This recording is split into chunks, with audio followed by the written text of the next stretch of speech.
되니까 여자도 군대 가라 이 말을 할 수가 없으니까 사라져버린 거야. 공식적으로 자살한 걸로 돼 있어. 그래서 그 사람이 죽어버리는 바람에 그래서 더 이상 성대결이 안 된 거야. 그냥 뭔가 대책이 필요했어. 그래서 얘네들이 뭐 했냐, 카톡이나 이런데 카톡 아이디를 가지고 남녀 대결 구도 만들고 페이스북이나 이런 데서 남자는 여자는 이런 얘기를 만들어. 그리고 댓글도 교묘하게 남자와 여자 대결 구도로 유도한 거야. 그러면서 최고의 사랑 같은 프로를 일부러 만들어서 남녀 대결 구도로 계속 몰고 가는 거야. 그 다음에 뭘 했냐, 그래서 얘네가 만든 게 여시사태야. 그래서 그러니까 오유가, 그러니까 옛날에 일베는 그 국정원과 일베 관계가 들통이 나면서 일베 사람이 확 빠졌어. 근데 오유가 여전히 멀쩡히 잘 살아있었던 거야. 그러니까 오유를 잡기 위해서 오유의 국정원 직원들이 있었을까요? 오유와 국정원의 관계는 국정원이 일베만 했을까요? 아니에요. 예. 자.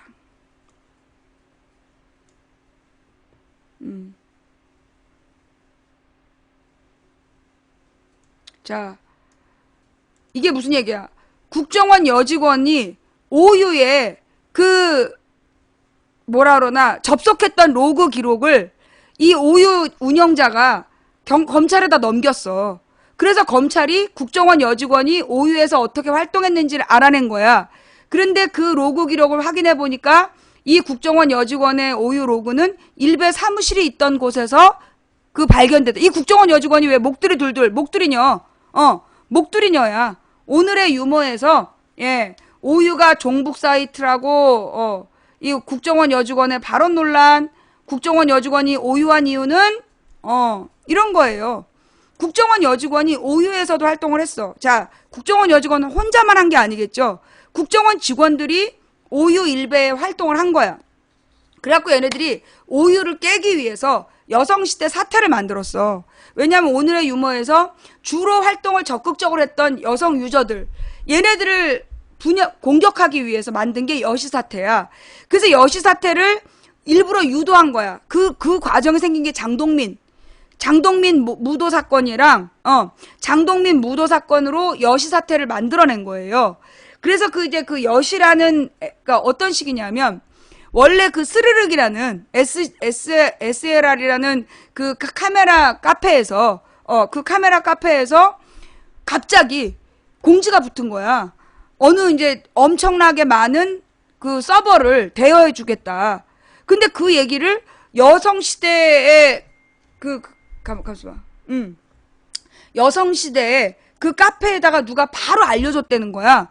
근데 옛날에 이 여성시대에서 그 무슨 야동이나 여자들끼리 돌려보는 야동이나 이런 걸 올리다가 그게 다음 카페에서 폐쇄가 됐대요. 그때 공유 못했던 자료들을 스르륵에서 할 수 있다. 그리고 스르륵에 올리기로 했다는 거야.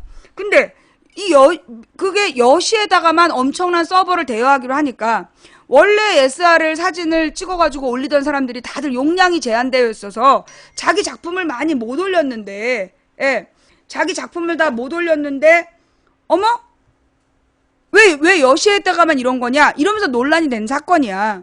그러면서 남녀 대결 구도로 간 거지. 남녀 대결 구도로. 근데 그 여시 사태가 이제 처음에 초장에 그 여시 사태가 딱 일어나자마자 내가 그걸 5월 달에 알았어. 그래서 내가 이거 여시 사태, 이거 준비된 얘기다. 성대결로 가려는 거다. 그러면서 맨 처음에 여시가 만들어질 때 과정을 추적해라. 그랬더니만 쭉 왔는데 이게 만들어지는 과정, 여시 사태가 만들어질 때 이상한 문제가 있는 거야. 맨 처음에 그 서버를 알려준 사람은 누구냐. 그리고 그 다음에 그게 왜 이런 식으로 문제가 풀려갔느냐. 그러자 얘네들이 여시를 버리고 새로 만든 게 메갈리아야. 여시를 버리고 새로 만든 게 메갈리아야. 그래서 처음에는 다들 진보적인 분위기로 글을 쓴 거야. 그래서 소위 오유에 있던 진보적인 여성들이 메갈리아로 많이 끌려간 거야. 그러니까 흡수됐어. 근데 알고 보니까 그 메갈리아를 맨 처음에 진보적인 척 글 쓴 애들도 국정원이었던 거야. 국정원 팀이었던 거지.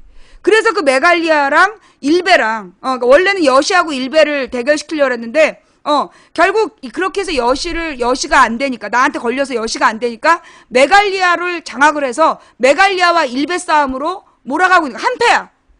한 팀이야. 맨 처음에 이거 주도한 애들이 누군지 찾아봐. 이번에 강남역 살인사건을 메갈리아하고 일베에서 글 올린 애들 중에 특히 메갈리아에서 글 올린 애들, 얘네들은 언제 들어온 애들인지 확인해봐. 언제 들어온 애들인지 확인해봐. 이게 메갈리아를 맨 처음부터 만든 목적이, 예, 메갈리아를 맨 처음부터 만든 목적이 일베랑 같이 성대결 구도로 만들려고. 그래서 만든 거예요. 이 이번 일을 일베하고 메갈리아가 이제 주도해서 만들었는데, 그 주도한 애들이 한 팀이야. 예. 여신은 뭐고 메갈리아는 뭐냐? 하나도 모르겠어요. 예. 어떤 사람이 이거 여신은 뭐고 메갈리아는 뭐고 스르륵은 뭐냐? 그래요. 예. 그러니까 스르륵이라는 건 SLR, 그 카메라 중에, 예. 디지털 카메라 중에 굉장히 그 사진 잘 찍어내는 SLR 카메라라는 게 있잖아. 그 카메라의 유저들이 자기들의 사진을 이렇게 저장하는 사이트가 SLR 클럽이란 데야. 근데 그거를 SLR 그럼 길잖아. 그래서 약칭으로 스르륵, DSLR 카메라에 유저들이 모여서 정보를 교류하고 그랬던 데가 스르륵 카페라는 데고, 그 다음에 이제 여성시대 안에서, 그러니까 그 오유에서 소위 이제 여성들이 주로 카페를 만들어갖고 여성시대라는 이름으로 운영을 하면서 거기서 자기네들끼리 이제 여러 이야기를 하는데 한쪽 부류로 야동을 교류했던 데가 있었대. 근데 그 야동을 교류했던 데가 나중에 문제가 돼서 다음 카페에서 폐쇄가 됐다는 거야. 근데 그런 폐쇄된 카페를 갑자기 이 스르륵이라는 카페에서 살리자. 그걸 주도한 애가 누군지 모른다는 거야. 뜬금없이 그 여성시대에 올렸던 자료들을 다시 공유하자면서 누가 몇 명이 분위기를 주도했다는 거야.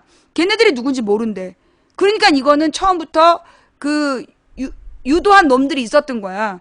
그래서 왠지 그 여성시대를 막 욕먹게 만들어서 일베하고 여성시대 싸움으로 가려고 그랬는데 나한테 걸리고 메르스 사태가 터지면서 얘네들이 여성시대를 버리고 메갈리아 사이트를 만든 거야. 그래서 그 메갈리아는 뭐냐, 난 무슨 뜻인지 모르겠는데 하여튼 그 여성시대 카페 사태가 잦아들면서 요즘은 메갈리아가 대세죠. 그 메갈리아가 대세죠라고 얘기했던 애들이 소위 일베 팔았던 애들이야. 일베 막 홍보했던 애들이 메갈리아가 대세죠. 메갈리아를 어떻게 생각하세요? 그러고 쓰고 있더라고. 한패야. 그래서 메갈리아라는 데를 어디 있는지 모르겠어. 한 번도 안 가봤는데 그 메갈리아를 만들어낸 거야. 그래서 일베하고 메갈리아의 싸움으로 이번에 몰아간 거예요. 실제로 옛날에 무슨 일이 있었냐. 내가 지난번에 서태지 이지아 얘기했잖아.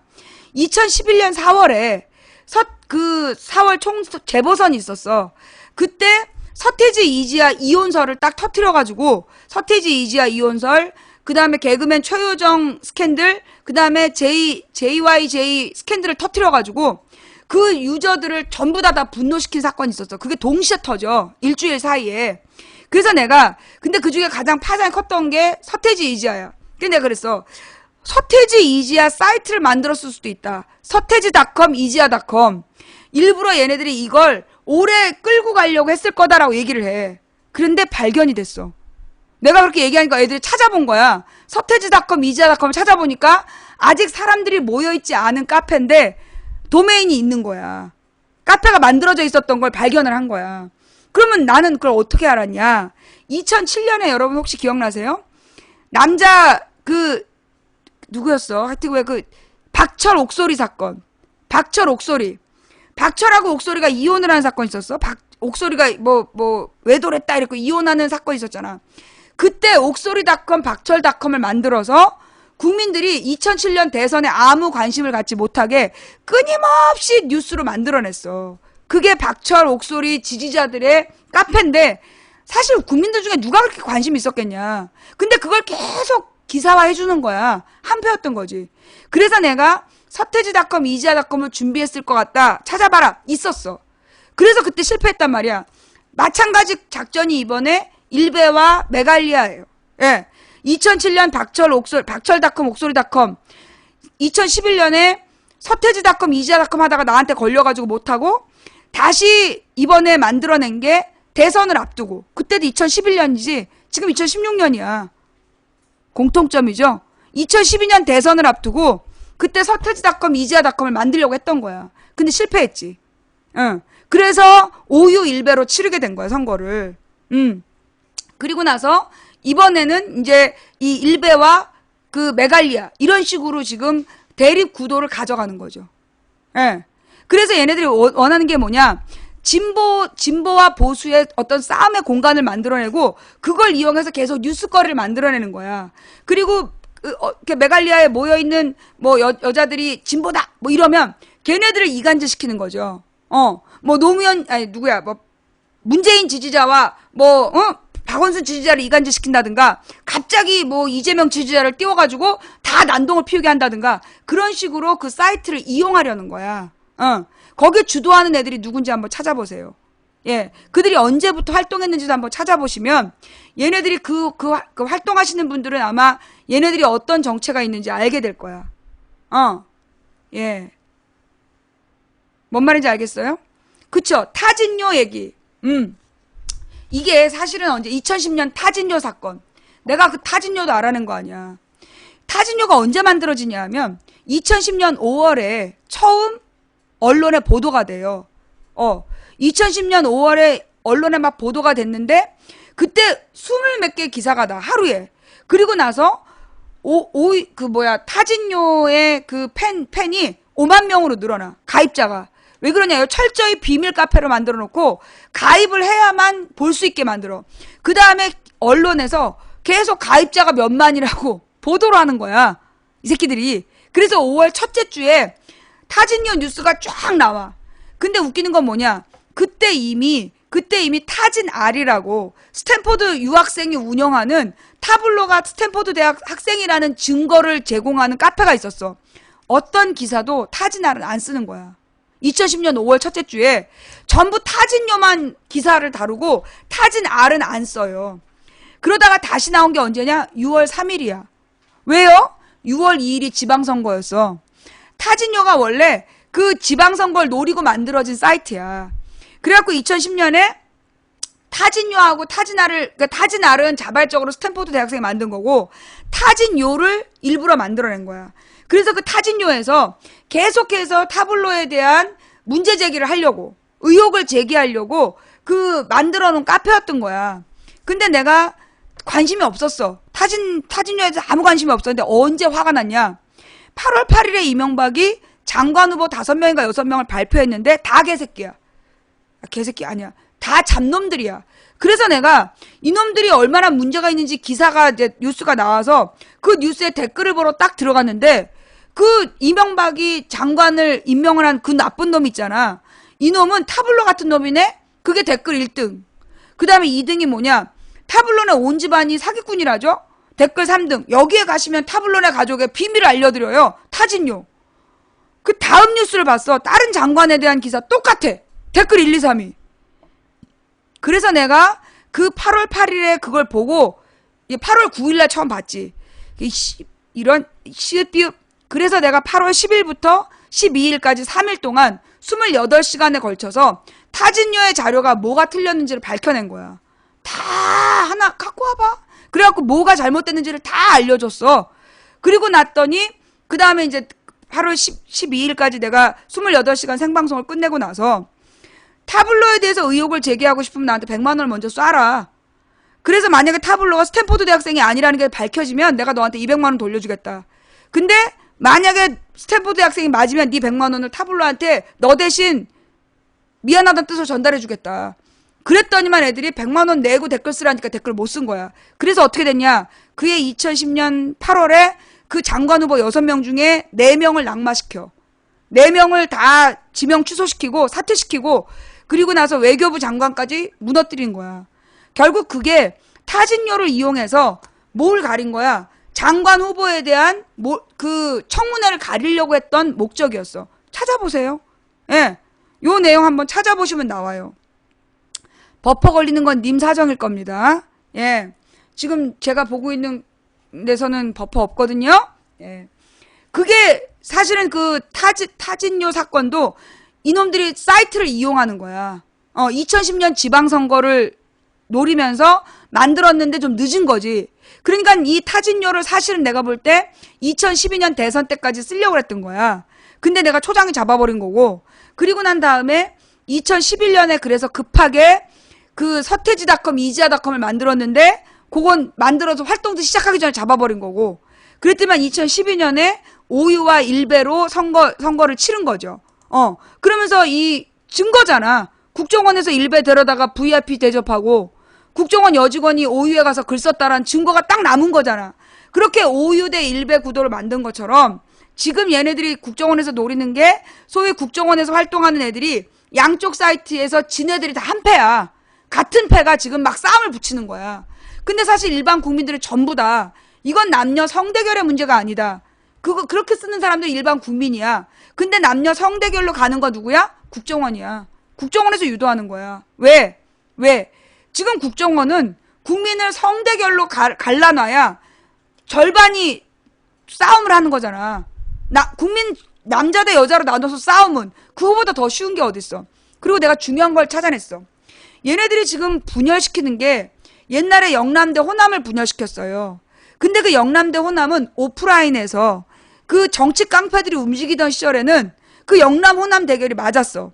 전라도 사투리, 경상도 사투리가 분명하기 때문에 오프라인 상에서, 현장에서 싸울 때는 영남 호남을 분열시키는 게 효과적이었어. 그 다음에 두 번째로 얘네들이 노리는 게 뭐냐면 세대 대결이야. 그래서 노인들이 다 죽어야 된다. 그 다음에 청년들이 투표 안 하는 게 문제다. 요거 한 팀이야. 2인 1조야. 같은 놈들이 돌아다니면서 같은 주장을 해요. 그래서 세대 간의 대결 구도로 가는 거야. 영남과 호남을 가르고 노인과 젊은이를 갈라. 그 다음에 남녀 대결 구도로 가는 거야. 그래서 국민을 조각조각 나누는 게 얘네들의 목적인 거야. 그런데 특히 왜 얘네들이 그러면 왜 남녀 대결에 집중할까? 왜 남녀 대결에 집중할까? 내가 그 이유를 알아냈어. 왜? 자, 영남과 호남의 대결은요. 호남 사람들이 인터넷에 글을 안 써요. 예. 호남 사람들이 인터넷에서 정치적인 논쟁을 잘 안 해. 그러니까 영호남 대결이 안 돼. 또 노인과 젊은이의 대결 구도로 가면 노인들이 인터넷에서 대결이 안 돼. 그러니까 인터넷상에서 네티즌을 갈라치기 하는 건 남녀 대결이 가장 효과적이었던 거야. 특히 진보적인 성향의 그 진보 세력을 나누는 게 목적인 거야. 이 남녀 대결은요. 남녀 대결은 보수와 진보를 나누는 게 목적이 아니라 진보 성향의 남녀 대결 구도를 만드는 게 목적이야. 응? 진보 성향의 남녀를 나누는 게 얘네들의 목적이라고. 와, 내가 이걸 분명히 알아냈잖아. 뭔 말인지 알겠지? 사실은 이게 노인 대결이나 세대 대결은 그러니까 세대 대결이나 지역 대결은 네티즌을 분열시킬 수가 없어. 진보 세력을 분열시킬 수가 없어. 왜냐면 상대가 안 되니까. 호남 진보 세력은 글을 안 쓰고 노인들이 글을 안 쓰니까 네티즌을 분열시킬 수가 없는 거야. 그런데 성대결로 가면 누구 대 누구를 진보 세력을 둘로 나눌 수 있는 거야. 아주 효과적으로. 이거보다 더 효과적인 방법이 어디 있겠어. 그러니까 이번에 강남역 사건을 끊임없이 이슈로 만드는 거지. 그러면서 이번에 봐봐요. 내가 그렇게 추측하는 근거가 뭐냐. 문재인이 한 말은 자기가 본 포스트잇을 보고 다음에는 남자로 태어나세요라는 글을 보고 너무 가슴이 아픕니다라고 쓴 거잖아. 그런데 문재인이 여성을 비하했다라고 돌린 놈들, 그 놈들이 국정원이야. 문재인이 여성을 비하했다라고 돌린 애들, 걔네 명단 작성해. 걔네가 국정원이야. 국정원 끈앞풀이야. 분명해. 어이가 없잖아. 내가 볼 때 이 강남역 사건은요, 뭐랑 비슷하냐? 공덕역 사건이랑 비슷하고, 한 면은 공덕역이랑 비슷해. 공덕역 사건도 그때 막 인터넷상에서 특정 세력이 이슈로 만들었어. 강남역 사건도 똑같아요. 예. 2012년 공덕역 사건, 2016년 강남역 사건. 이걸 막 어떤 특정 세력의 문제로 만들고 이슈로 만드는 거야. 공덕역 사건 몰라? 공덕역. 그게 뭐냐 하면 2012년 6월 9일 밤에 있었던 일이야. 2012년 6월 9일 밤에 그게 토요일이었을 거야. 2012년 6월 9일 밤에 갑자기 아프리카에서 어떤 방장이 공덕역에서 여대생이 실종됐다. 그러면서 그 아버지가 나와서 방송을 하는 거야. 그래서 그 여자를 찾아달라고. 그러니까 막 우리 아프리카에서 도와줘야 된다. 그러니까 아프리카 모든 방장한테 공덕역으로 제목을 달아달라고 요구를 하는 거야. 이놈들이 돌아다니면서. 토요일마다 아프리카는 방송을 다 생방송을 하는데 그 생방송하는 방장들한테 공동역을 제목으로 달아달라고 막 요구를 하는 거야. 그래가지고 그 아프리카 BJ들이 공동역을 달고 방송을 했어. 그러면 인터넷에서 블로그에다가 막 공동역에서 누가 뭐 실종됐다 이런 얘기를 막 쓰는 거야. 그런데 이놈들이 목적이 뭐였냐? 나를 잡는 게 목적이었어. 나를 끌어들이려고. 그래갖고 이것들이 우리 방에 와갖고 망치 부인한테 전화해라. 망치 부인한테 빨리 공동역 사건에 늘 나서달라고 요구를 하라. 그리고 우리 방에서 걔 난장을 치는 거야. 토요일 저녁 때. 그 우리 방 매니저들도 걱정하고 우리 방 시청자들도 이러다가 망치 부인 완전히 매장당하겠다고. 공동역 사건에 그 협조 안 해서 매장당하겠다고 막 그러면서 걱정을 하는 거야. 근데 내가 뭐라 했냐? 요거 저기 일요일 오후 되면 진상 밝혀질 거니까 그때까지만 참으라고. 그때까지만 참으라고 그러고 내가 매니저님들한테 절대 반응하지 마라. 로그인하지 마라. 그래서 매니저 없이 만들어라. 그리고 일요일 저녁까지 버텨라. 일요일 저녁 딱 되니까 그게 아버지가 아니었어. 그게 아버지가 아니라 소위 이제 그 동거남이 그 실종된 여학생의 엄마의 동거남이었어. 근데 이 여자애가 실종이 아니라 가출인데 왜 가출했냐? 이 동거남이 얘를 성적으로 자꾸만 추행을 해서 얘가 도망을 갔던 사건이야. 그런데 그 사건을 가지고 나한테 그 범인을 그 여학생을 찾는데 도와달라고 막 요구를 했던 거야. 근데 내가 딱 보자마자 이 판은 나를 노린 거구나라는 느낌이 딱 오더라고. 왜냐? 여대생의 아빠치고 너무 젊었어. 여대생의 아빠라고 보기에는 너무 젊었어. 그래서 난 이거 아빠가 아닐 거라고 본 거야. 그러면 이거 반드시 그 다음 날이면 뭔가 터진다. 그래가지고 결국은 이게 내가 안 잡히면 아프리카를 칠 거다. 그래서 내가 6월 10일 날 방송을 하면서 앞으로 이런 일이 벌어질 거다. 나중에 맨 마지막에 그 여자애가 진보 언론에다가 인터뷰를 하면서 그 방송에, 그러니까 그 6월 10일 날 그 여자애를 그 방송하는 애가 찾아다가 또 방송을 시켰어. 걔가 막 울면서 방송을 해. 틀림없이 이건 아프리카를 잡을 거다. 그래서 나중에 그 여자애가 진보 언론에 인터뷰할 거란 얘기까지 했어. 그 주 토요일 날, 16일인가 그 토요일 날 그 여자애가 진짜 경향신문에 인터뷰를 한 거야. 자기가 하고 싶지 않았는데 억지로 방송을 했다고. 그러니까 내가 그리고 이제 뭐 중간에 아프리카의 선정성과 뭐 허위사실이 유포된다는 식의 멘트가 나올 거다. 근데 그게 수요일 날 그런 일이 있었고 내가 얘기했던 대로 다 벌어지는 게 공동역 공동역 실종 사건이야. 근데 이 강남역 살인 사건은 여러분 기억나세요? 제가 그 18일 날 아프리카 강연을 할 때 아프리카에서 강연을 할 때 인터넷에 여러분 보셨죠? 성대결로 가는 거. 뭐든지 성대결로 유도하잖아요. 그때 나 이 사건 몰랐어요. 내가 아프리카에서 그 직원들을 대상으로 강의할 때 지금 인터넷상에서 뭐든지 성대결로 몰고 가는 세력이 있다. 그거 국정원이다. 그 얘기를 했어. 들었지? 근데 그때 내가 이걸 몰랐다고. 근데 이 사건이 내가 볼 때는 그렇게 그 남녀 성대결 구도로 몰아가려는 놈들이 있었던 거예요. 그리고 사건의 발생 시점도 웃겨. 17일 새벽. 이 17일 새벽에 이 사건이 터진 건 사실은 5.18의 의미를 그 희석화시키려는 막 모든 이슈를 강남역 살인사건을 띄워가지고 5.18에 대한 관심을 끊게 하려는 게 얘네들의 목적이었다고 봐. 난 두 번째 목적.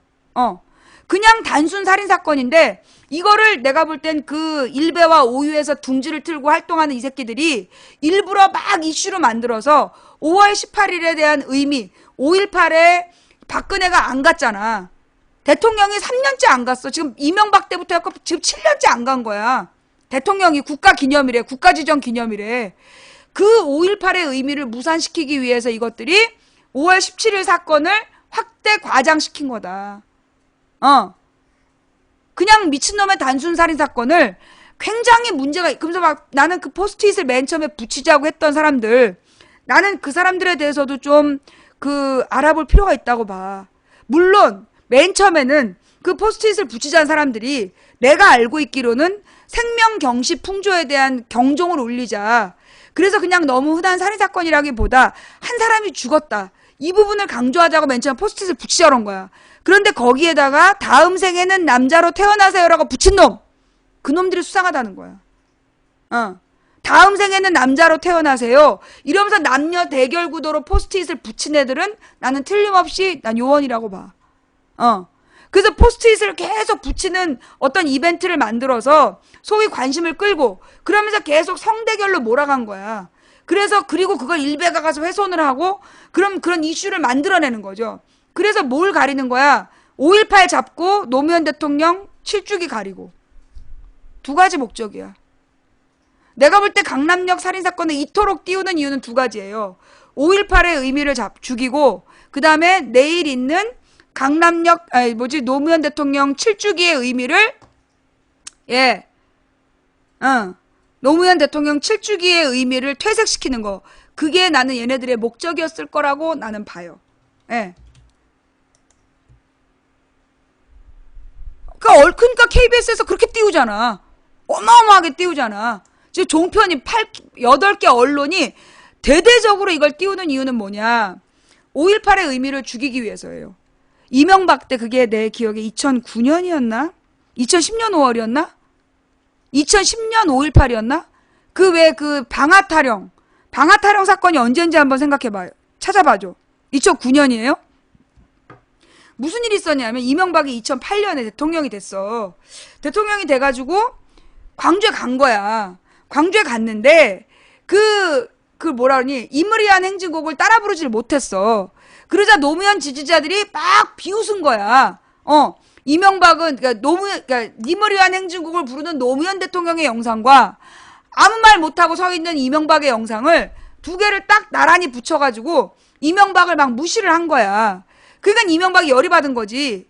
그래가지고 얘네들이 돌아와서 그 다음에 2009년 아니 2010년이었던 것 같은데 2010년이야 방아타령 사건이. 왜냐하면 그때 정운찬 왔다 갔다 하고 그럴 때였거든.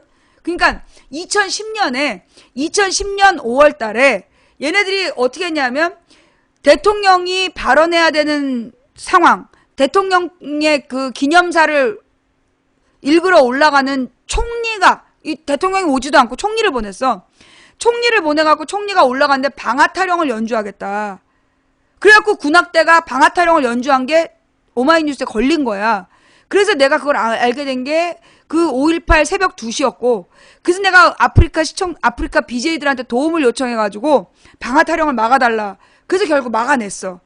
아프리카 그 건빵들이 대대적으로 코겔이었나 누가 전화를 해.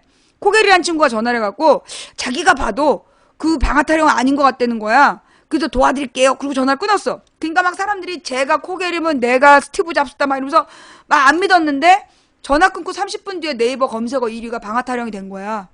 그래서 8시간 동안 계속 방아타령이 1등을 했고, 그래서 그날 방아타령이 연주되지 않고 안치환의 자윤가가 연주가 됐어.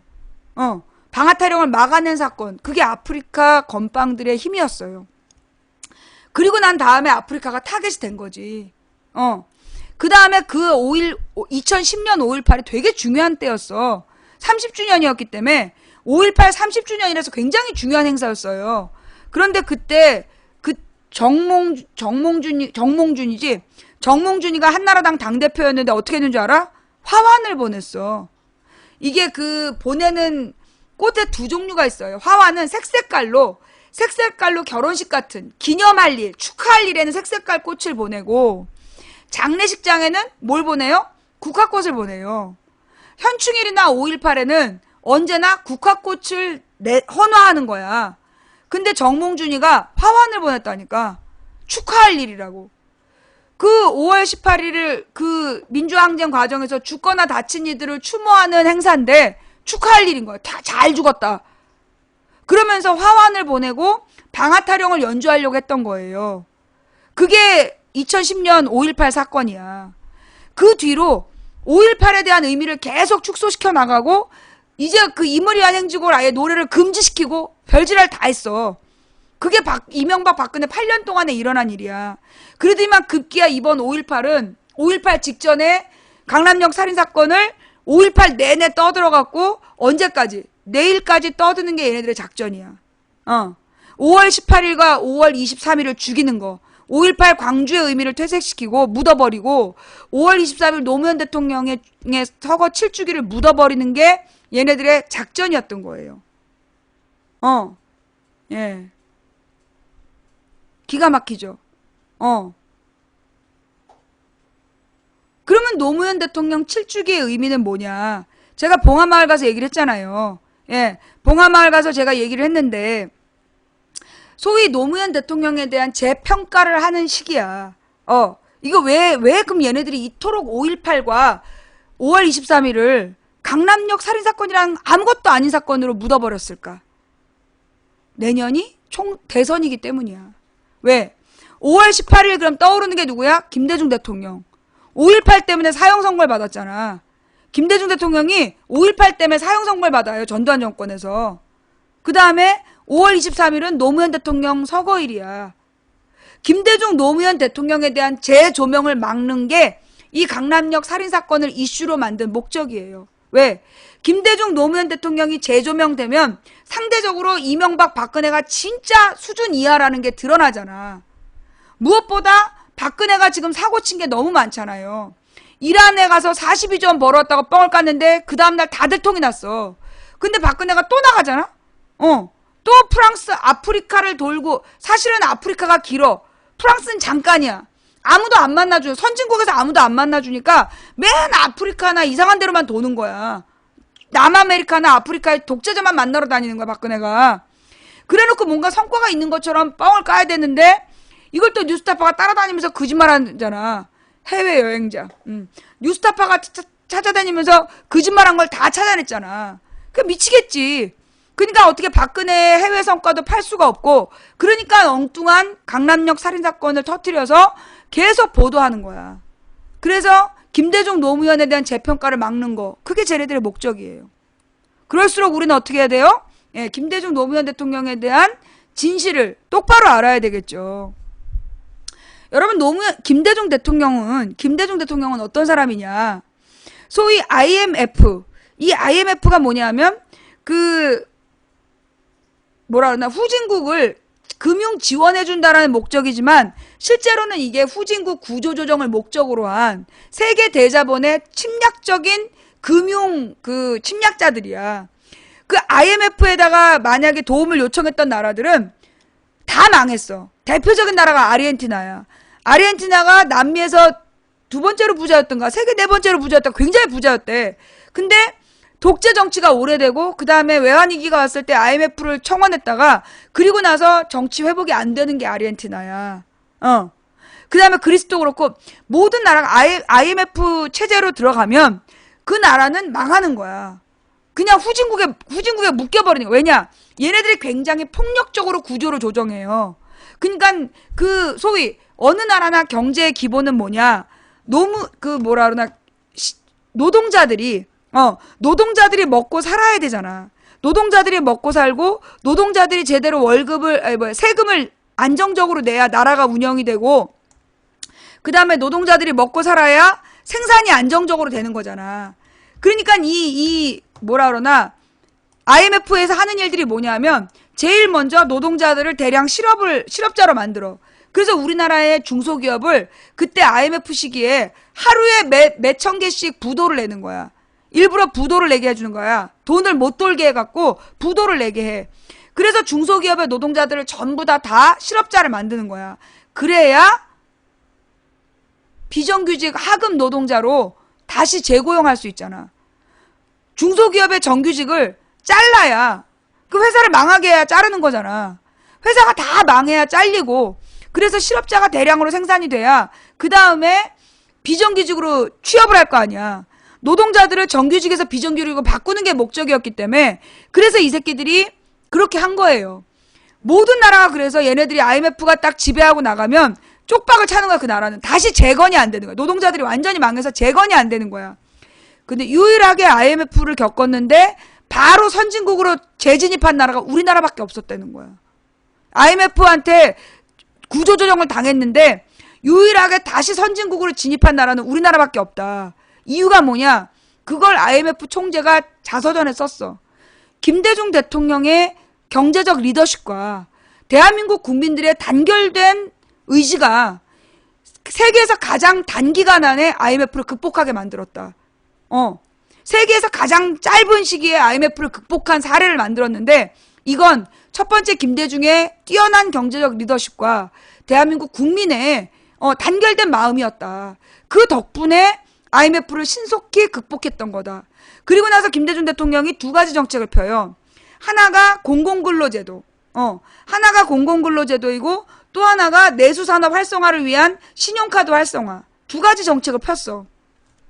그래서 김대중 대통령이 원래 김영삼 때까지는 연봉 5,600 이상의 소득이 있어야만 신용카드를 발급했는데 김대중 대통령이 그거를 연봉 3,300까지로 낮추라랬어. 그랬더니만 이 신용카드 회사 새끼들이 그 3,300까지 낮추라고 해서 그 제한을 없앤 법을 악용을 해가지고 무제한을 만든 거야. 그래서 가난한 서민들한테 고리대금업을 한 거예요. 그래서 330만 명의 신용불량자가 나오게 돼. 이 신용불량자가 나오게 된 이유는 뭐냐? 신용카드를 제대로 사용하는 법 이런 거 언론에서 보도하지 않았어. 보도하지 않고 신용카드를 막 길에서 막 만들어준 거야. 그래서 정부에서 제한을 뒀어. 그러지 마라. 그 통장 얼마 이상만 만들어주라 그랬는데 금융회사에서 말 안 들은 거야. 왜? 이미 금융회사의 주권이 금융회사의 대주주들이 외국계로 넘어간 거야. 카드회사의 대주주들이. 그래서 그 대주주들이 국가를 대상으로 제재를 가한 거야. 그래서 그 신용카드를 무제한 발급하게 되고 330만 명이 신용불량자가 된 거야. 이자를 못 갚아갖고. 그걸 노무현 대통령이 다시 집권했을 때 그 330만 명을 어떻게 해줘요? 개인 파산을 인정해주는 거야. 그래서 이 사람은 개인 파산이다. 그러니까 이자는 카드회사가 포기해라. 본전만 갚게 해라. 그게 개인 회생 제도야. 330만 신용불량자를 구제하기 위한 노무현 대통령의 나름의 방법이었던 거예요. 그러니까 이제 김대중 대통령이 썼던 두 가지 내수 진작 제도가 공공근로제도. 갑자기 직장을 잃은 아버지들에게 실업수당을 준 거야. 공공근로란 이름으로. 그 다음에 그 중산층에게 신용카드를 줘서 현찰을 쓰는 건 좀 아깝지만 신용카드를 쓰면 그러니까 소비를 좀 활성화시킬 수 있다. 그랬던 제도였어요. 그 다음에 김대중 대통령이 세 번째는 뭐였냐면 온 국민 건강보험제도. 그러니까 건강보험제도가 원래 있었는데 지역 건강보험제도하고 직장 건강보험제도가 따로 있었어. 그래서 돈도 틀리고, 내는 사람의 돈도 틀리고, 뭐, 그 조건도 틀리고 그랬단 말이야. 근데 그거를 국민건강보험제도라 해서 모든 주민번호만 되면 전국 어디에서나 치료받을 수 있게끔 국민건강보험제도를 만들어. 그 다음에 네 번째로 만드는 게 뭐냐. 공무원과, 군인에게만 있었던 공적연금을 국민들에게까지 확장하는 게 국민연금제도야. 그래서 국민복지의 안전망을 만들고 내수경제를 활성화시키는 방법으로 김영삼 이전으로 복구해낸 게 김대중 대통령이야. 그 다음에 노무현 대통령이 그 상태에서 소위 이 330만 신용불량자들에게 개인회생제도로 다시 살릴 수 있는 기회를 주고 그래서 그때 유행했던 말이 패자부활이야. 한 번 실패하면 다시 일어설 수 없는 나라가 아니라 패자가 부활할 수 있는 패자 부활전이란 말이 유행했던 게 노무현 정부 초기예요. 그게 뭐냐면 그래서 소위 경제를 다시 살려내고 그리고 이제 새로운 시작을 할 수 있게끔 해준 거야. 그래서 그때 노무현 대통령 때 실업자들이 막 자영업을 해. 그래서 막 창업을 하고 창업 지원을 많이 해줬어. 그 젊은 친구들한테는 스몰 오피스, 홈 오피스라는 기억나죠? 소호제도. 그래서 작은 많은 자본이 없어도 소자본으로 사업을 할 수 있도록 인터넷 쇼핑몰 같은 기회를 많이 열게 해준 거야. 그게 노무현 대통령의 정책이었어. 그래서 청년 실업이 다른 나라가 청년 실업으로 심각했지만 우리나라에서는 그 인터넷 쇼핑몰을 운영하면서 청년들이 돈을 벌고 그래서 그 다음에 얘네들이 또 주식 투자하고 그래서 청년들이 청년 실업 문제를 그렇게 심각하게 생각하지 않았던 때가 노무현 정부 때였어. 그리고 노무현 정부 말에 드디어 한국 경제는 무역 규모로 따졌을 때 11위에 올라가게 되는 거죠. 그래서 IMF를 겪고 유일하게 선진국에 재진입한 나라는 대한민국밖에 없었던 거야. 그래서 김대중 노무현 10년이 그나마 대한민국 서민들이 가장 잘 살았던 그런 때였던 거예요. 그런 두 대통령을 경제를 포기한 대통령이라고 비하했던 게 손학규야. 어? 그러면 노무현 대통령은 어떤 인물이냐. 사실 노무현 대통령은 원래 내가 그 봉화에서도 얘기했지만 사실 쟤네들이요 노무현 대통령이 집권할 줄 몰랐어요. 김대중 대통령 때는 김영삼이 나라를 말아먹었기 때문에 IMF로 말아먹었기 때문에 지네들이 집권할 수가 없었던 거야. 그리고 사실 얘네들의 목적이 김대중 대통령한테 집권을 맡긴 이유가 뭐냐. 김대중에게 모든 책임을 덮어 씌우려고. 독도 공동수역도 김대중 탓으로 그 다음에 비정규직도 김대중 탓으로 몰아가려고 김대중이 집권하도록 이인재가 출마하게 냅뒀던 거야. 그리고 모든 문제를 김대중한테 덮어 씌우려고 했던 거지. 근데 김대중 대통령이 너무나 지혜롭게 IMF를 탈출해버린 거야. 그리고 나서 이 노무현 대통령이 그 집권 3년 차에 뭘 알게 됐냐. 그게 2005년 가을이었어요. 2005년 가을, 2006년 봄 이때 뭐가 알려지냐면 대기업에 지금 쌓여있는 돈이 160조 원이다. 그걸 처음으로 알게 돼. 그래서 노무현 대통령이 대노하는 거야. 야 씨발 이게 뭐한 짓이냐. 너네 지금 기업하기 어렵다고 그래서 노동자들 지금 비정규직으로 하는 걸 다 봐줬는데 너네 지금 160조 원이나 쌓아놓고 왜 정규직으로 만들지 않느냐. 그래서 노무현 대통령이 열받아서 2005년에 뭘 얘기하냐면 그래 2005년 가을에 알게 되고 2005년에 비정규직 법을 만들어라. 그래서 비정규직으로 2년을 근무하면 반드시 정규직으로 전환해야 된다는 법을 만들어 달라고 요청을 하는 거야. 그러자 재벌들이 열린우리당에서 돈 받아먹는 새끼들하고 그 한 3분의 1이 돈 받아먹었어. 그 다음에 한나라당하고 그들한테 손을 써가지고 법을 바꿔. 어떻게? 2년이면 무조건 비정규직을 정규직으로 만들어야 되는 법을 이름은 비정규직 법인데 사내 하청을 허용하는. 소위 그걸 뭐라 그래? 그걸 뭐라 그러지? 영어로? 외주 주는 거. 외주 주는 거를 허용하는 그걸 뭐 아웃소싱. 아웃소싱을 허용하는 법을 딱 끼워 넣는 거야. 열린우리당에서 재벌들하고 놀아난 새끼들이 그걸 해줬어.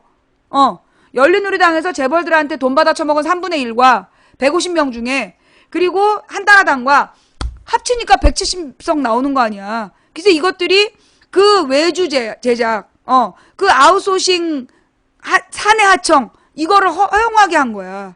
그래서 노무현 대통령이 2년을 기다렸는데 만들어진 법이 그랬던 거야. 이건 아니지 않느냐.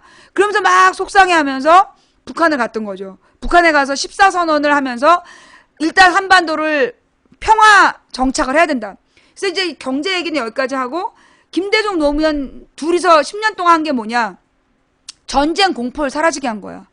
김대중 대통령이 구상했던 게 아시아 그 기차 타고 유럽 가자. 그래서 러시아가 우리 아시아 하이웨이를 통해서 대륙으로 갈 수 있도록 남북 간에 통일을 하자. 그 얘기를 하고 그다음에 그 기차 타고 유럽 가자. 그래서 시베리아 횡단 열차를 통해서 유럽으로 왕래하는 나라를 만들자라는 게 김대중 대통령의 맨 처음 구상이었어요. 그래서 이제 통일 얘기를 해야 되는데 김대중은 옛날에 북한의 사주를 받아 5.18을 일으켰다는 누명을 쓴 사람이었잖아. 그러니까 그 대에 하지 못한 거야. 그래서 김대중 대통령이 뭘 했냐면 육자회담의 틀을 만들었어. 한반도를 비핵화하겠다. 명분. 한반도에서 모든 핵무기를 무찌르자. 그래서 김정일을 설득해야 된다.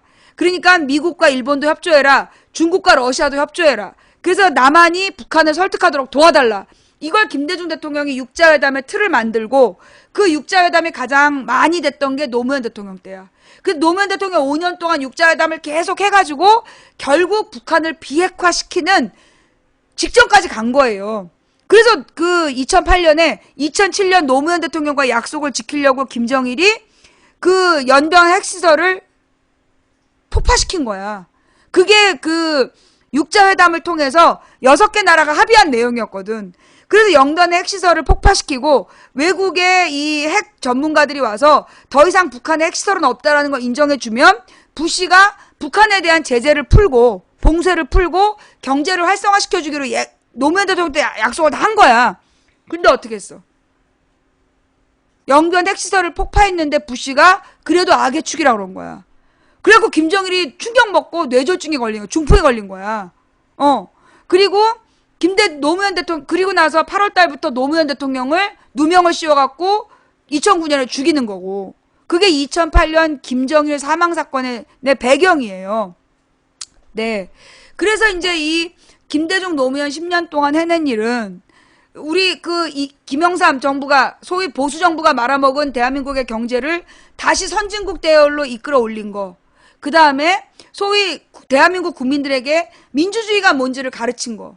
그래서 민주적인 정치 참여의 길을 가르쳐 준 거. 이게 큰일이고, 그 다음에 무엇보다 통일을 위한 발판을 다진 거. 그리고 이 노무현 대통령 때 소위 육자회담의 성과물로 비핵화 약속을 받아내고 개성공단 금강산 관광을 실현한 거. 그래서 그때 금강산 관광을 많이 갔던 사람들이 북한 사람들에 대한 환상이, 그러니까 공포가 깨진 거야. 그래서 이명박 때 전쟁 얘기를 아무리 해도 사람들이 안 믿었던 거야. 전쟁 얘기를 아무리 해도 안 믿게 된 게 김대중 노무현 10년 동안 북한하고 왕래하면서 사람들이 북한에 대한 편견이 깨진 거죠. 그게 김대중 노무현 10년 동안에 일어난 일을 약식으로 설명하면 언론에게 자유를 주고 그리고 민주정치가 발전할 수 있도록 정말 협치의 정치의 본을 보여주고 무너진 경제를 바로 세우고 한반도 전쟁 위기를 바로 해소하고 비핵화의 꿈을 실현하는 문턱까지 가고 14선언이 뭐냐. 노무현 대통령, 그러니까 6.15 선언이 김대중 대통령이 김정일하고 합의를 한 내용이야. 육자회담을 통해서 비핵화 노력하자. 그리고 14선언이 뭐냐 하면 소위 이 서해 바다를 전쟁의 바다가 아닌 평화의 바다를 만들자.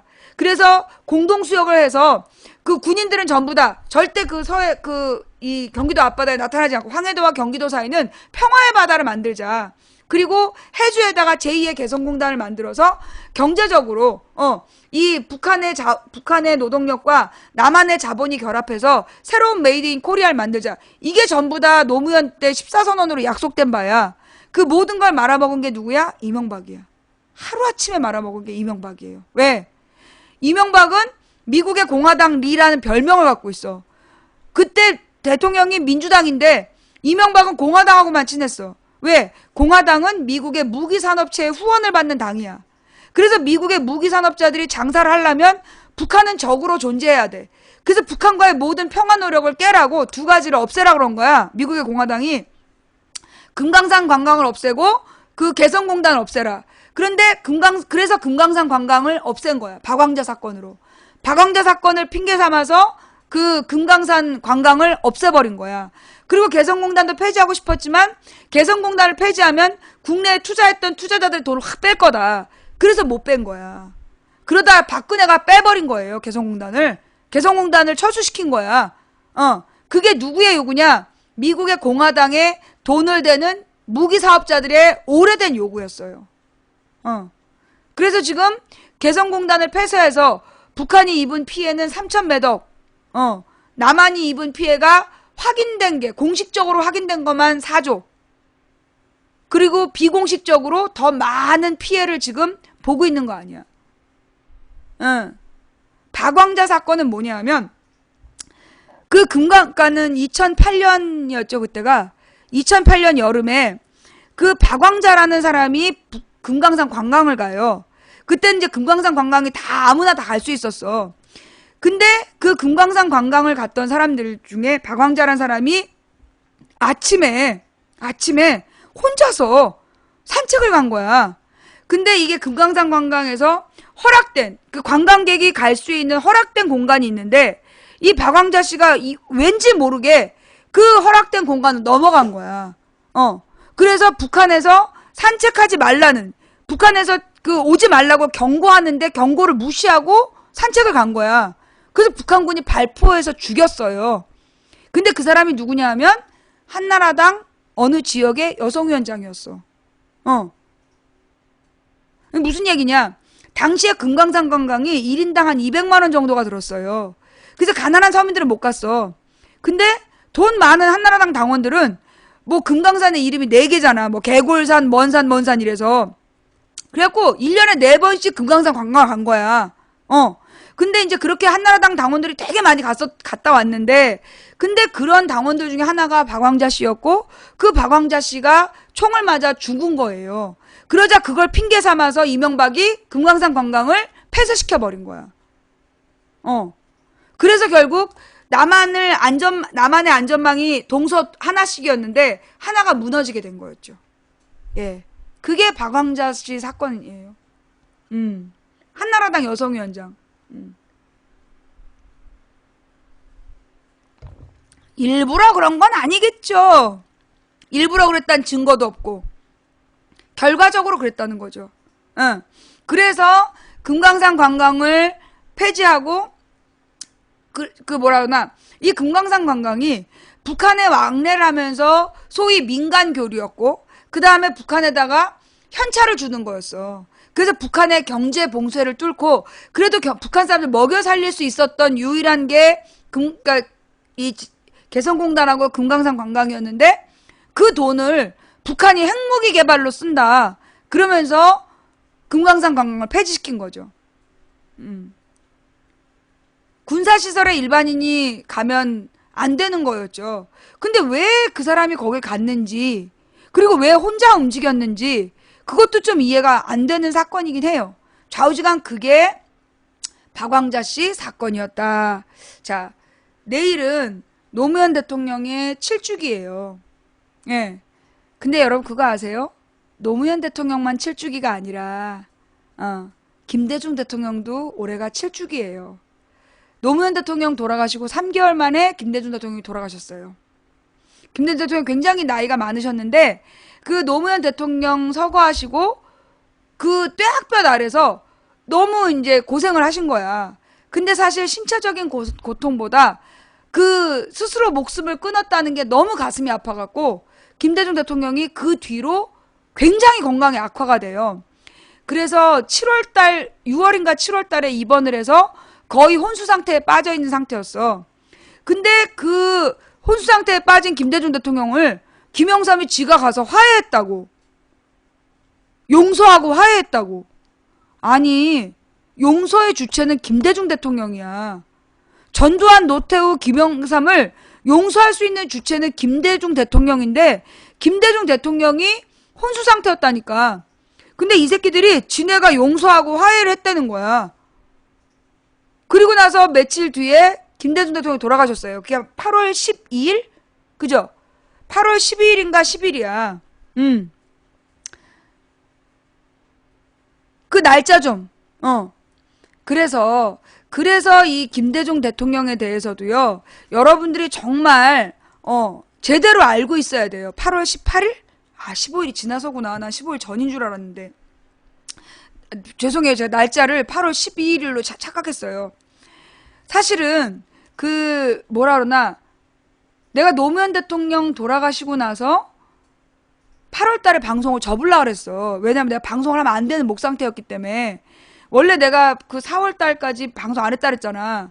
그러다 5월 달에 우연히 방송을 노무현 대통령 그 시계 사건 때문에 내가 잠깐만 방송하려고 켰는데, 그게 이제 그때 누가 스티커 900개를 쏴가지고 일주일 내내 시청자가 밀어주는 방송이라고 리스트 상단에 떴어. 근데 어쩔 수 없이 일주일만 방송하리라. 그러고 나서 그 다음에 방송 접으려는데 또 누가 또 900개를 쏜 거야. 아프리카 직원들 같아. 그래갖고 좌우지간 내가 5월 달에 방송을 하다가 세 번째, 네 번째 주에 노무현 대통령 서거를 하고, 그 다음에 이제 6월, 7월 방송을 하고 나서 이제 내가 목 상태가 너무 안 좋으니까 8월 달에 방송을 접어야지. 근데 8월 초에 아니야. 김대중 대통령이 곧 돌아가셔. 그래가지고 내가 방송을 못 접었어. 방송을 못 접고 내가 방송을 하다가, 그래서 내가 8월 초라고 생각했던 거야. 8월 초에 돌아가실 거라는 얘기를 들어가지고. 그래서 그 김대중 노무현 대통령이 2009년에 두 분이 돌아가셨어요. 그리고 나서 그 해에 아마 김수환 추기경도 돌아가시죠? 하여튼 그 2009년에 시작해서 노무현 대통령, 김대중 대통령, 김수환 추기경, 법정 스님. 그리고 나서 그 11년 겨울에 김근태 의원까지. 그래서 모든 별이 다 졌다.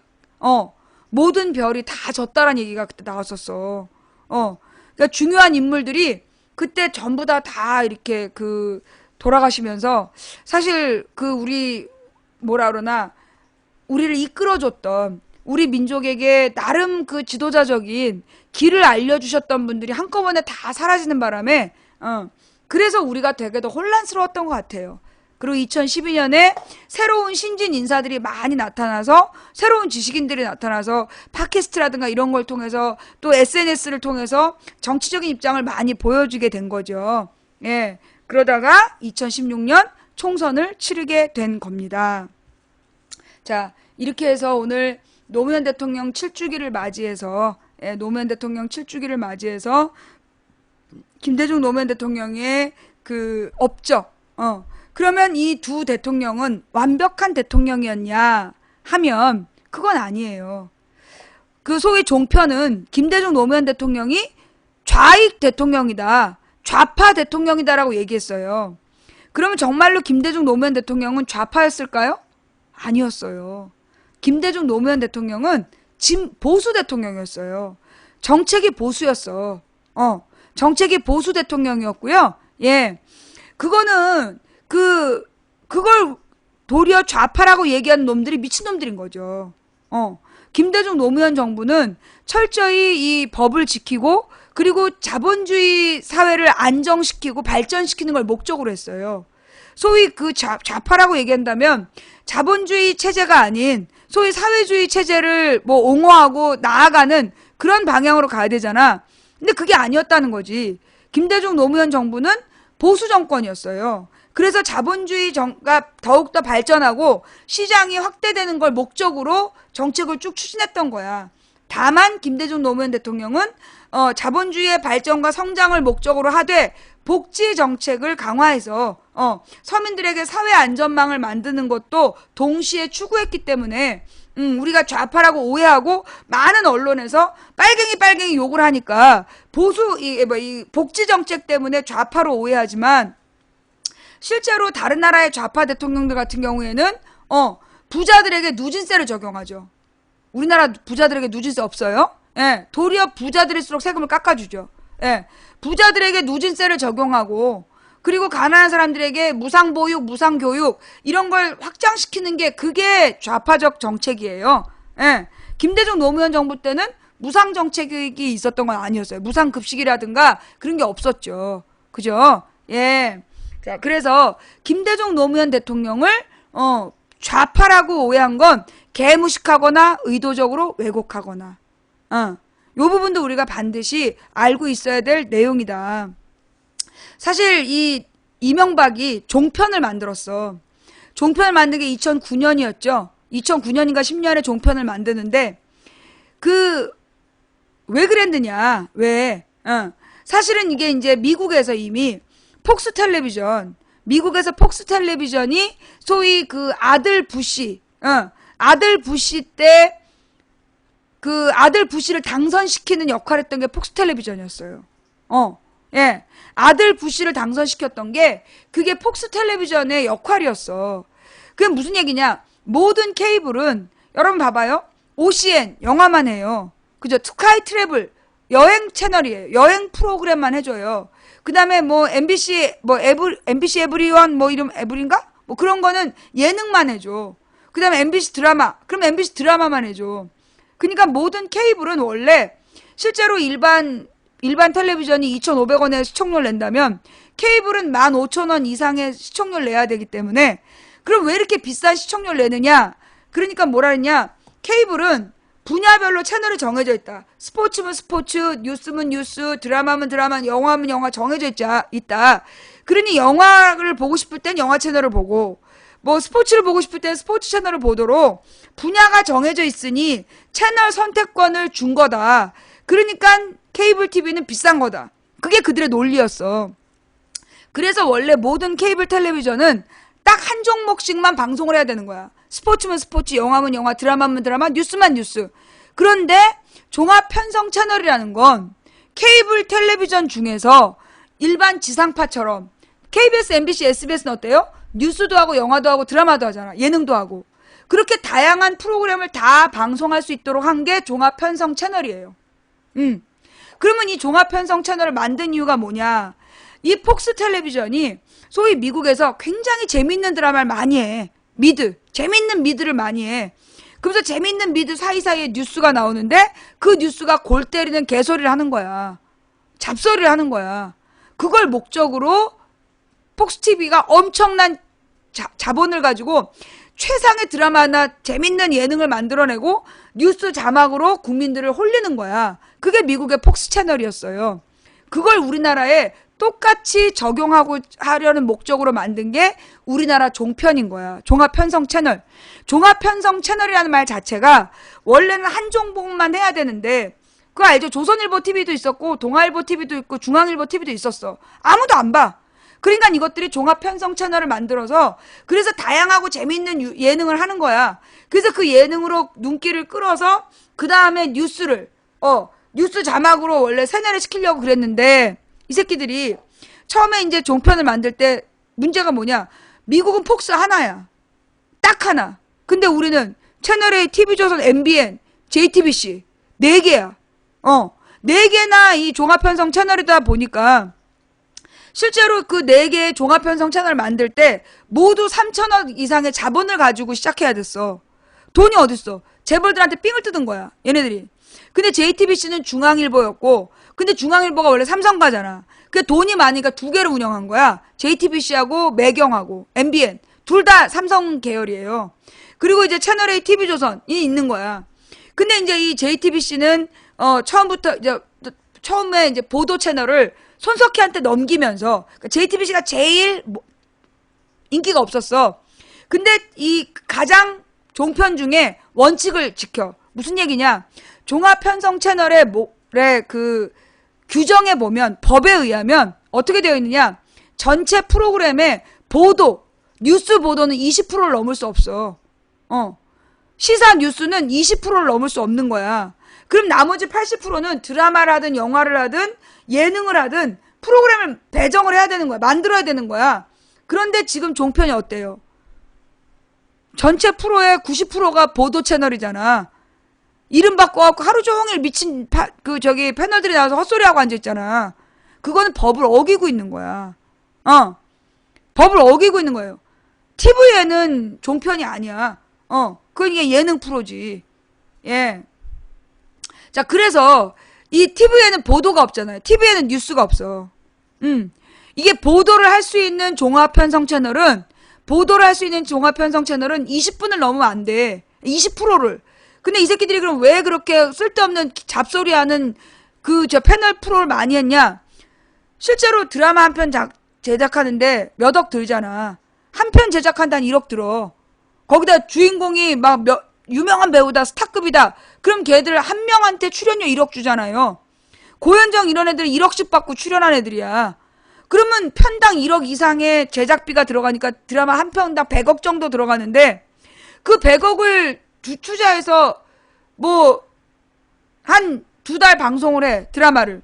근데 그때 그럼 광고비가 100억 이상이 들어와야 되잖아. 근데 종편이 4개야. 종편에 광고 뭐예요?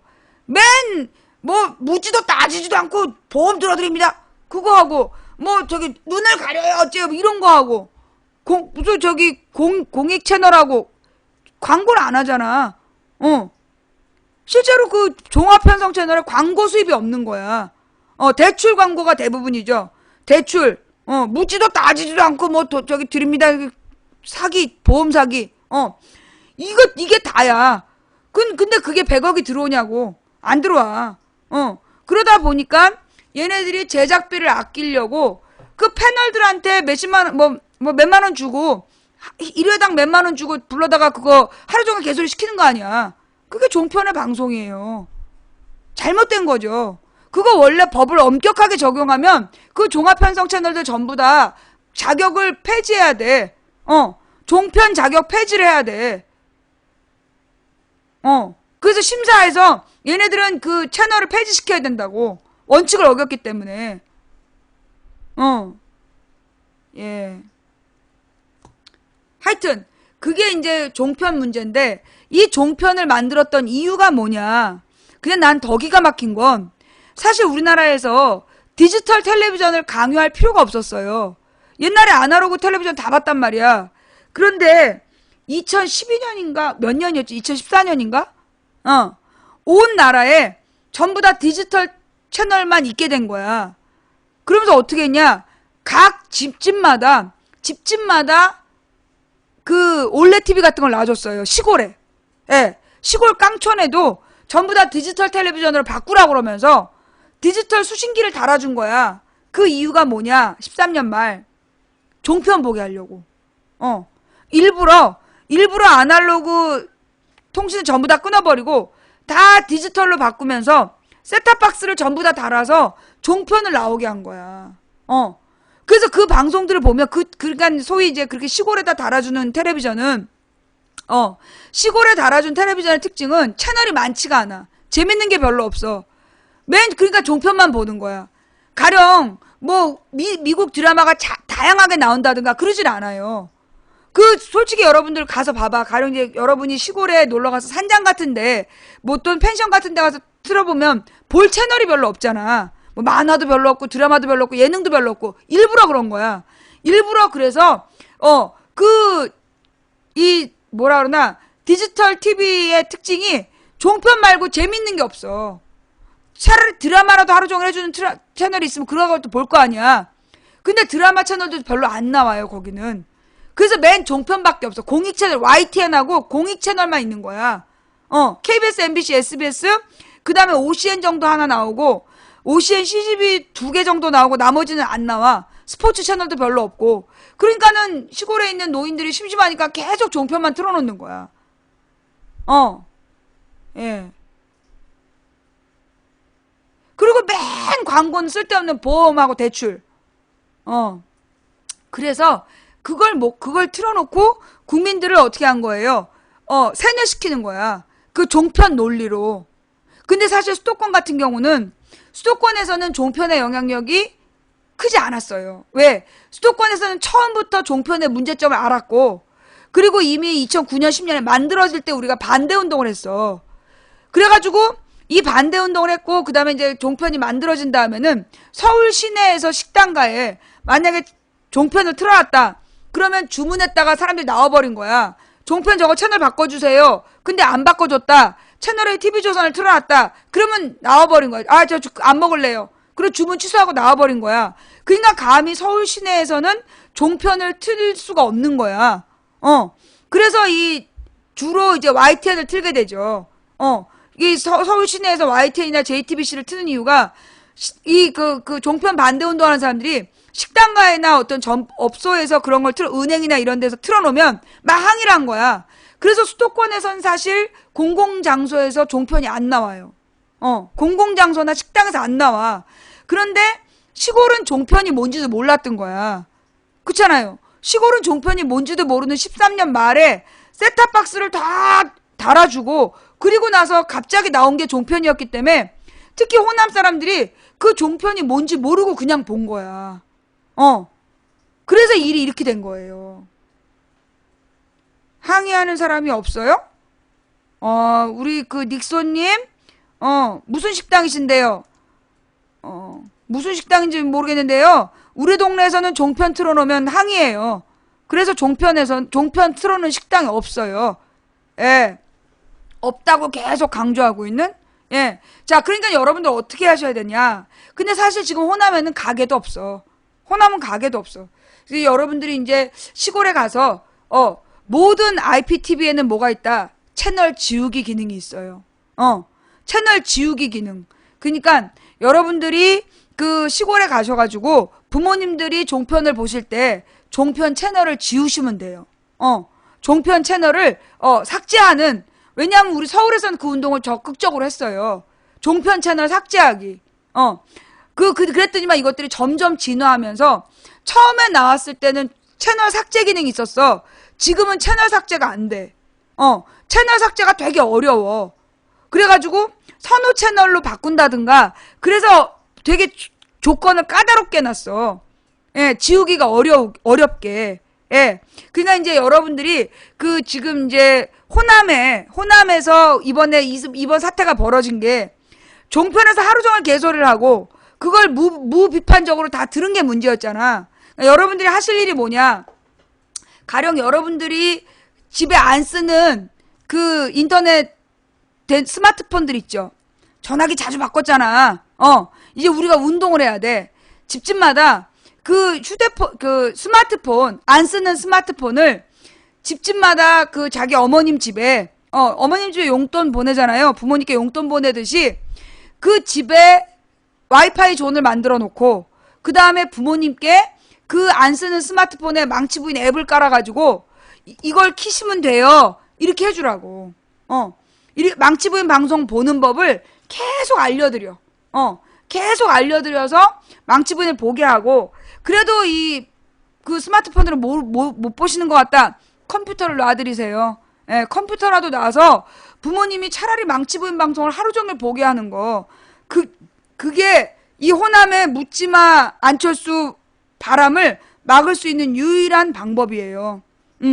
안 쓰는 스마트폰들, 옛날 스마트폰들을 그 부모님 집에 설치해드리고 망치부인 방송을 보게 해드린다.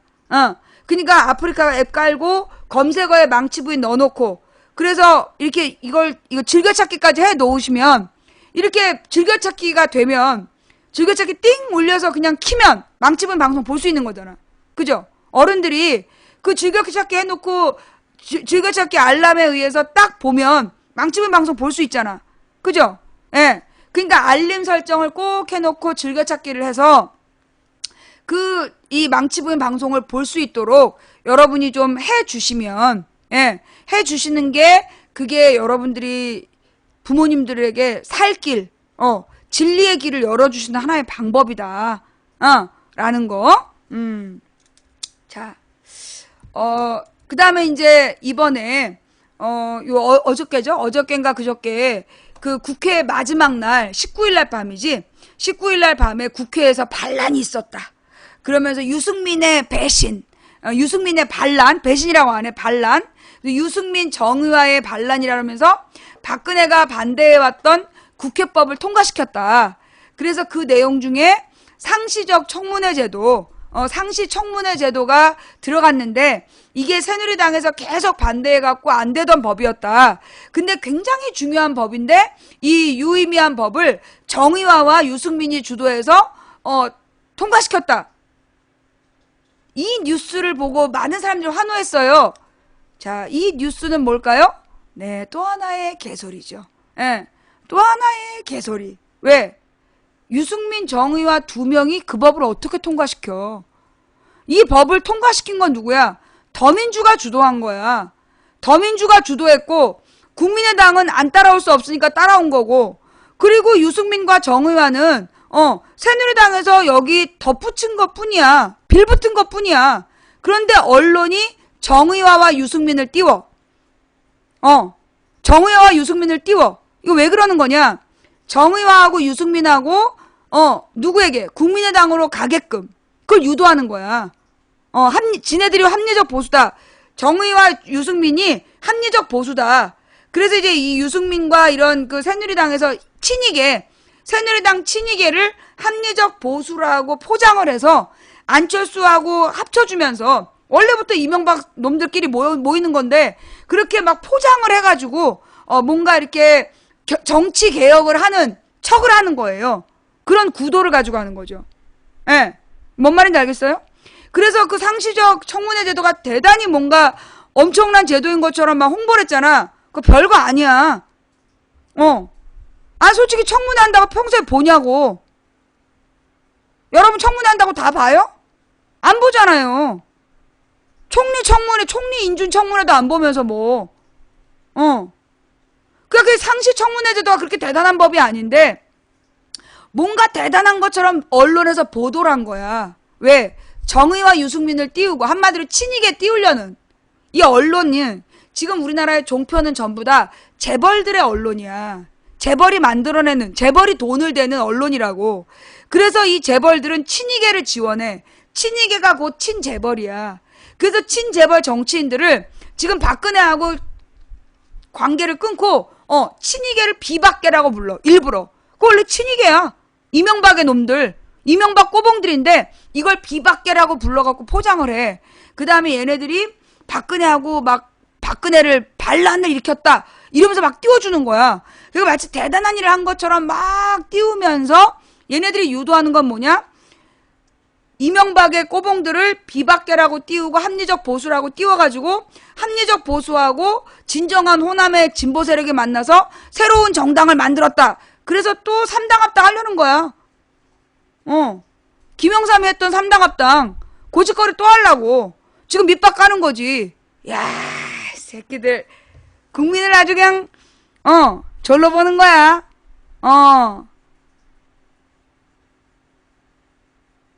지금 새로운 그 정당 만들기, 지금 국민의당이 얘네들의 원래 계획은 더민주가 80석 하고 국민의당이 뭐 한 60석 하고 아니면 국민의당이 2당 하는 게 얘네들 계획이었대. 새누리당이 1당, 국민의당이 2당, 그 다음에 더민주가 3당 이렇게 하는 게 목적이었던 거야. 그래서 이 새누리당에서 친이계가 나와가지고 안철수당이랑 합당을 해서 새로운 1번당을 만들면서 대대적으로 정계 개편을 하겠다. 대선 간다. 뭐 이런 목적이었던 거지. 근데 국민들이 다 같이 2번을 찍어서 더민주가 1당 되는 바람에 모든 계획이 틀어진 거야. 그러니까 이제 그 상황에서 일부러 이 친박계가 유승민을 안 받아주는 거야. 쇼하는 거죠. 친이 친박이 지금 쇼를 하는 거야. 그래서 친이계 이명박의 꼬봉들이 박근혜하고 막 싸우는 척하면서 나오는 거야.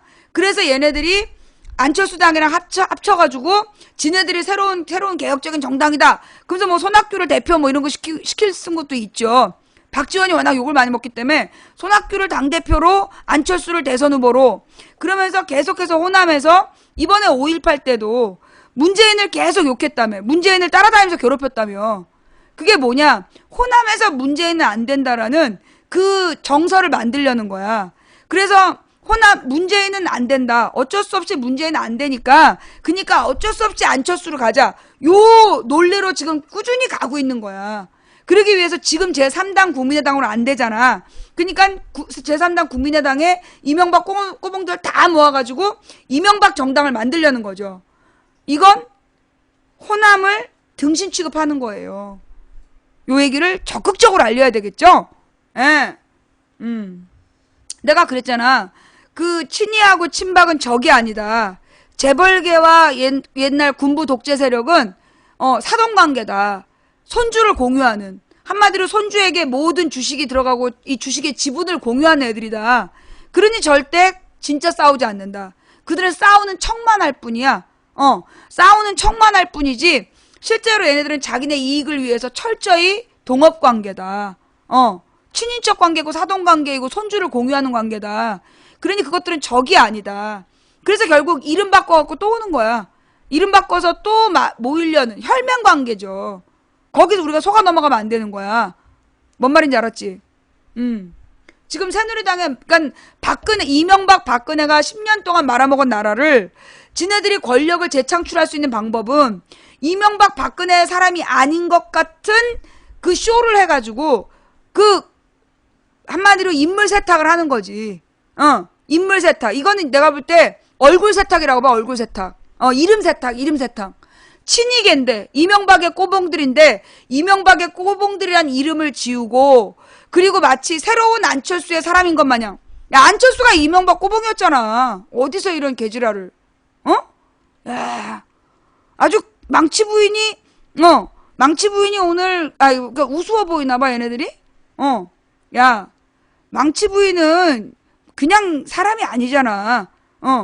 그냥 얘는 사실 망치 부인이라는 이 물체인 망치 부인은 꼴통인데 망치 부인의 입을 통해서 말씀하시는 분은 전지전능사의 하 대표님이라고.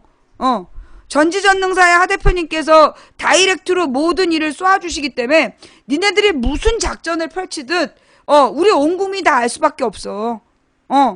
이 전지전능사의 이 하 대표님은 가장 100% 확실한 여론조사. 내가 그랬잖아. 이번에 더민주가 120에서 130 한다. 모든 언론이 비웃었어. 석희 오빠까지. 그리고 80석 한다 그랬잖아. 근데 망치 부인이 얘기한 대로 2월 20일에 더민주가 120에서 130 한다. 그리고 수도권은 전략적 투표할 거다. 성공했잖아. 이거 왜 그런 거야? 내가 뭘 알겠어. 나도 솔직히 얘기할 때 하나님 이건 좀 뻥이 세신 것 같아요. 이랬는데 하나님 맞은 거야.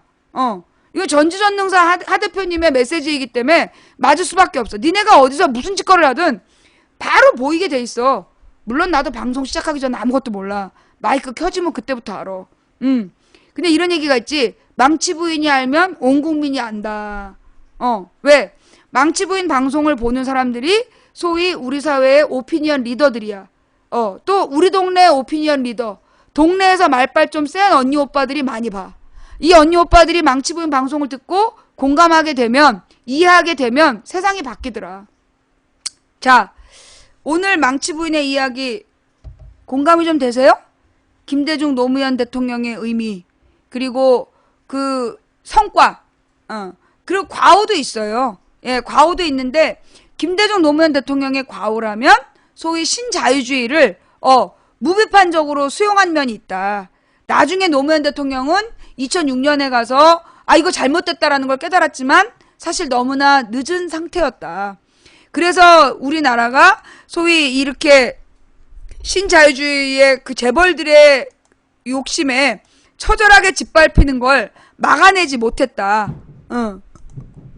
그게 아쉬움이다. 하루가 역사다님 대단히 죄송합니다. 가만있어 보자. 이거를 강퇴 취소. 그리고 얘는 아이디 복사해서 블랙. 하루가 역사다님 미안합니다. 예. 아닌데 왜 꼬만 하루가 역사다님이 강퇴 취소인데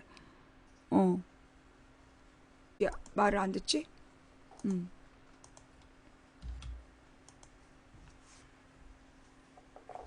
자, 그래서 김대중 노무현 대통령의 공과 가, 그리고 오늘 강남역 살인사건을 이토록 국정원 꼬봉 그 끈앞풀들이 띄우는 목적은 뭐냐?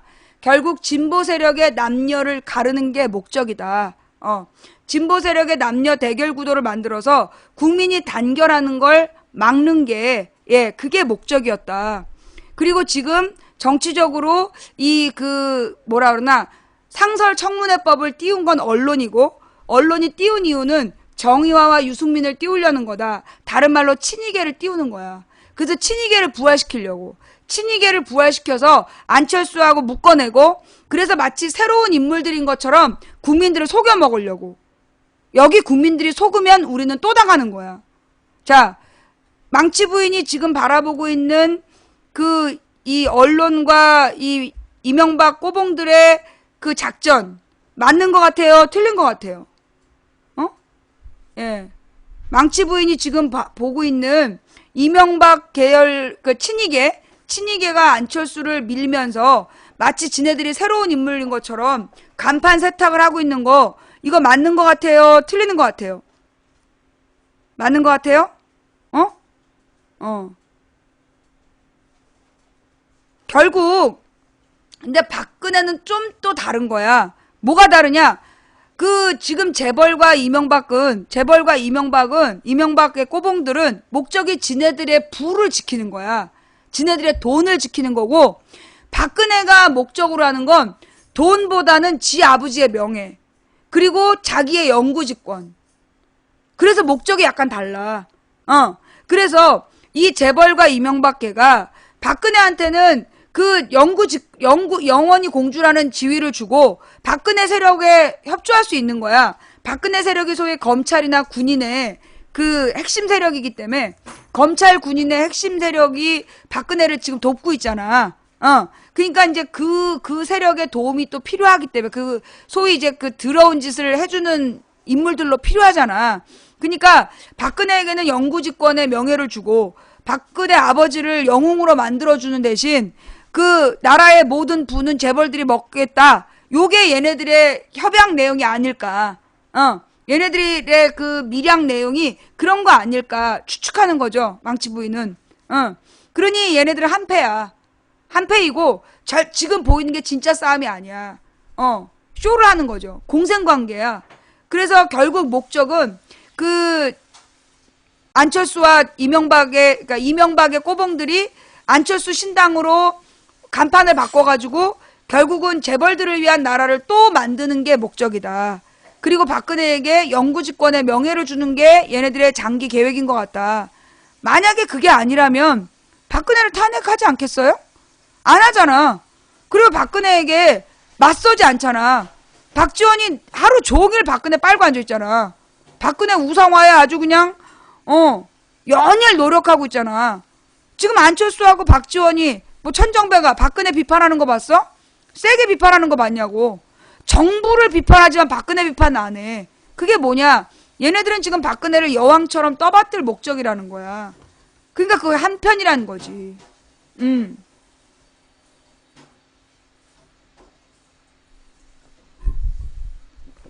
이것들이 정말로 민주세력이고 친박과 친이가 정말 싸운다면 제일 먼저 뭐 해야 되겠어?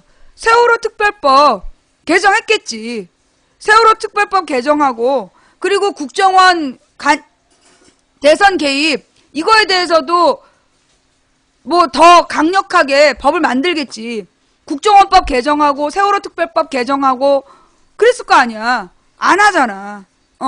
얘네들이 지금 말로 지금 이 국민의당은 이 새누리당하고 더민주하고 왔다 갔다 하면서 지네들의 어떤 이익만 챙기고 있는 그런 모습이야. 이거는 더민주가 더 잘하게 하라고 존재하는 호남 사람들의 마음, 호남 민중의 표로 당선된 국민의당이 더민주가 더 잘하라고 하는 게 아니라 어떻게 하면 새누리당 딸아들이랑 손잡을까? 즉 그것만 논의하고 있다는 거죠. 호남 사람들이 국민의당을 혼 좀 내줘야 돼. 박살을 내줘야 묻어버려야 된다니까? 예. 그쵸. 배신의 타이밍을 지금 잡으려고 하고 있는 중이다. 그러면 이제 호남 사람들 등신 취급하는 거야. 호남은 지네들이 속이면 속을 거다. 이번에 묻지마 투표 시킨 것처럼 어쩔 수 없이 안철수를 가야 된다 그러면 안철수를 또 찍을 거다 이렇게 보고 있는 거야. 이걸 호남 사람들에게 알려야 돼. 널리 알려서 그런 짓거리를 하면 묻어버리는 수가 있다는 걸 보여주게 해야 된다. 예. 호남 분들이 모여서 진실을 찾는 노력을 널리 해주시길 바라고요. 자, 벌써 시간이 11시 10분입니다. 자, 오늘 방송 어떻게 보셨어요? 네,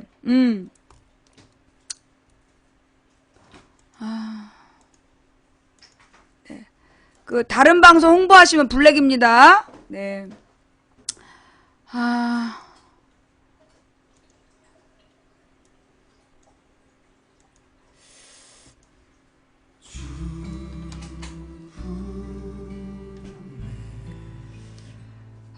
자, 망치 부인이 일주일이나 방송을 지난주에 한 번밖에 창동 스튜디오 방송을 안 해가지고 여러분들이 혹시 좀 혼란스러우셨나요? 그 정도는 아니시죠? 내가 중간중간 얘기는 다 했는데, 예. 제가 이렇게 딱 집중해서 얘기해서 그걸 재방송을 안 해가지고, 좀 혼란스러웠다라면 대단히 죄송하고요. 돌아오는, 이 24, 5, 6, 7, 계속 제가 방송할 겁니다. 화요일부터, 월요일은 제가 이제 좀 쉬고, 화수목금, 제가 지금 아직도 혀가 좀 너덜너덜해요. 지난주에 호남 갔다가 영남 갔다가 아프리카 TV 직원들 대상으로 강의하고 강원도에 조카 면회까지 갔다 왔더니 지금 발음이 잘 안 돼. 사실 방송하기 전에 말을 못했어요. 근데 말이 나오는 거야.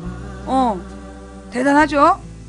도대체 이게 하나님께서 참 난 이럴 때 보면 참 섭섭해. 하사장님 참 그런 것 같아. 예. 그래도 감사하죠. 이 보잘것없고 무능한 동네 아줌마를 데려다가 이렇게 써주시는 것에 감사를 드립니다. 이렇게 저에게 말할 기회를 주시고 들어주신 시청자 여러분들이 계셔서 진심으로 감사드립니다. 오늘 방송 처음부터 끝까지 들어주신 모든 분들께 감사드리고 각 방에서 고생하신 매니저님들께 감사드립니다. 그리고 오늘 추천해주신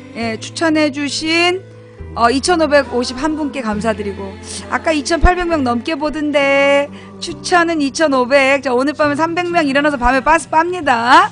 네, 밤에 이제 시간 얼마 안 남았어요. 50분 안에 빨리빨리 추천들 하시고 추천들 하시고 오늘 밤 평안한 밤 되시기 바랍니다.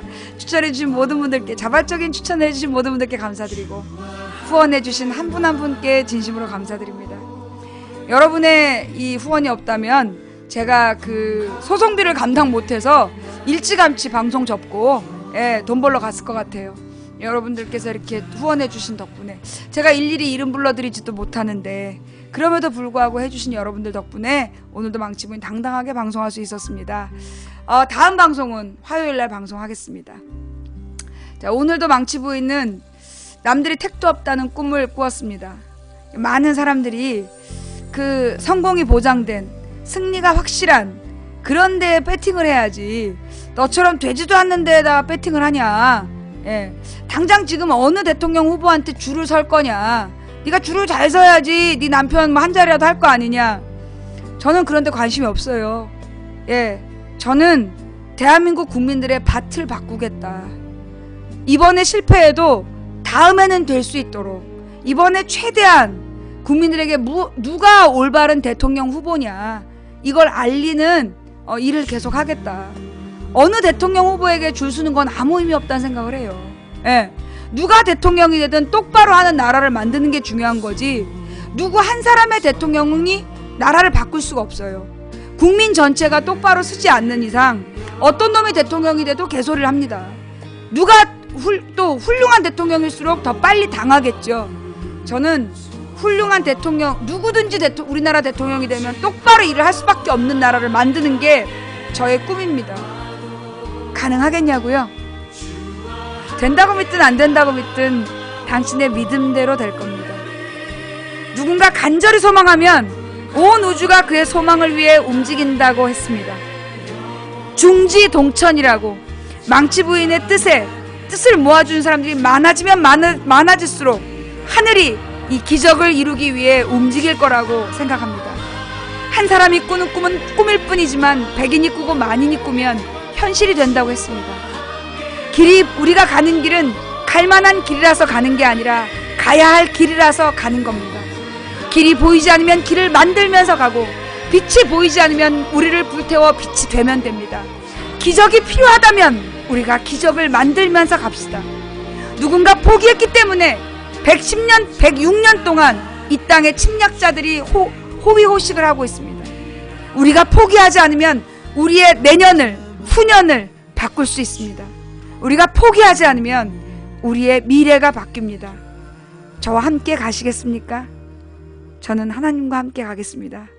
함께 해주시는 모든 분들께 진심으로 감사드리면서 항상 올바른 정의로운 길을 인도해 주시는 하나님께 감사드리고 오늘 우리 망치부인 방송에 공감해 주신 많은 불자님들 그리고 많은 천주교 신자분들 모든 분들께 감사를 드립니다. 다음 방송 때까지 건강하시고요. 화요일 낮 2시에 돌아올게요.